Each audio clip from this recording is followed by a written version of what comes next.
Ici, au bord de la rivière Matane, ça nous rappelle deux grandes activités économiques que la région de Matane a connues. D'abord, une activité qui n'existe plus toutefois. Pas loin d'ici, on pouvait apercevoir le moulin de la compagnie Presse. Une immense scierie, une des plus grandes de la compagnie, qui a opéré dans la région de Matane pendant près de 100 ans, utilisait la rivière Matane pour le dravage de son bois et rassemblait ici, à chaque printemps et durant l'été, des milliers de cordes de bois qu'elle sciait dans son usine. La rivière Matane, c'est aussi une rivière à saumon. Ça a toujours été une rivière à saumon.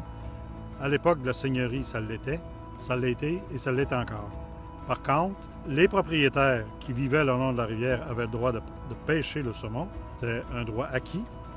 Mais à la fin du 19e siècle, le gouvernement fédéral, de qui relevait la gestion des rivières à saumon, a décidé, à des fins de protection de la ressource, de confier la gestion des rivières à saumon à des intérêts privés. Alors, après un certain nombre d'années, il s'est formé le Matane Fishing Club, qui, jusque vers les années 1915, assurait la gestion de la rivière Matane. Et au cours de la Deuxième Guerre mondiale, il n'y a eu aucun bail qui a été alloué, ni privé, ni public. Par contre, en 1945, après plusieurs pressions venant du milieu matanais, le gouvernement du Québec a décidé de rendre publique la rivière Matane. En passant cette loi-là, en septembre 1945, le gouvernement du Québec faisait en sorte que la rivière Matane était la première rivière au Québec à devenir publique. Lorsqu'elle est devenue publique en 1945, la ressource était complètement disparue.